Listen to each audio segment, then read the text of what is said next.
le dernier sermon du prophète Mohammed, paix et salut sur lui. Peu de temps avant sa mort, et alors qu'il faisait le pèlerinage à la Mecque, le prophète Mohammed, paix et salut sur lui, a prononcé un sermon qui allait par la suite être connu sous le nom de « dernier sermon du prophète ». Ce dernier sermon n'était pas qu'un rappel destiné à ses fidèles, mais aussi un important avertissement. Il confirmait également la fin de sa mission prophétique. Le prophète Mohammed, paix et salut sur lui, a prononcé son dernier sermon au cours du pèlerinage de l'an 632, au 9e jour du mois de Dhul-Hijjah, qui est le 12e mois du calendrier lunaire. Il se tenait sur le mont Arafat, devant des milliers de musulmans.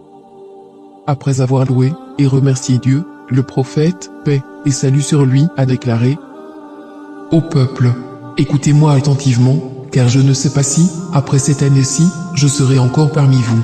Écoutez, donc, ce que je vous dis avec beaucoup d'attention et transmettez ce message à ceux qui ne pouvaient être présents parmi nous aujourd'hui.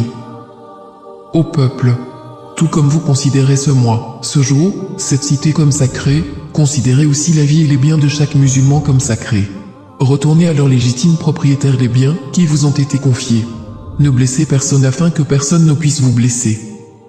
Souvenez-vous qu'en vérité, vous rencontrerez votre Seigneur et qu'effectivement, il vous demandera compte de vos actes. Dieu vous a défendu de pratiquer l'usure, de prendre ou payer de l'intérêt, donc tout intérêt non payé sera maintenant annulé. Votre capital, cependant, vous revient. Vous n'infligerez, ni n'endurerez aucune injustice. Dieu a décidé de rendre l'intérêt illicite, et tout intérêt qui était dû à Abbas ibn Abdel-Muttalib sera maintenant annulé. Méfiez-vous de Satan, pour le salut de votre religion. Il a perdu tout espoir de ne pouvoir jamais vous amener à commettre les grands péchés.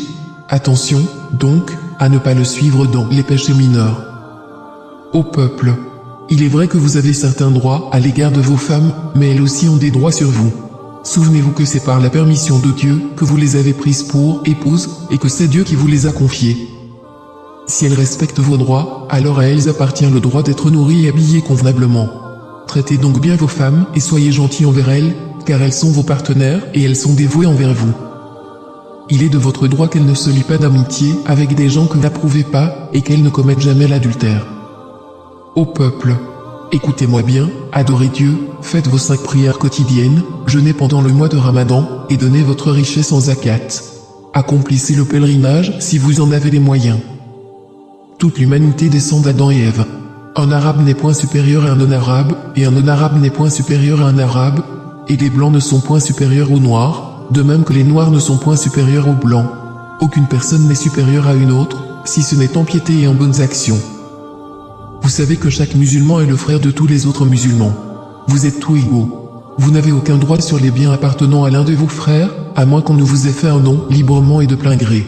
Par conséquent, ne soyez pas injustes les uns envers les autres. Souvenez-vous, un jour vous vous présenterez devant Dieu et répondrez de vos actes.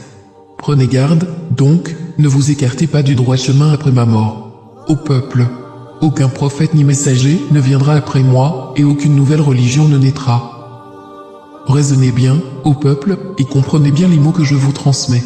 Je laisse derrière moi 2 choses, le Coran, et mon exemple, la Sunna. Et si vous les suivez, jamais vous ne vous égarerez. Que tous ceux qui m'écoutent transmettent ce message à d'autres, et cela à d'autres encore, et que les derniers puissent le comprendre mieux que ceux qui m'écoutent directement. Sois témoin, ô Dieu, que j'ai transmis ton message à tes serviteurs.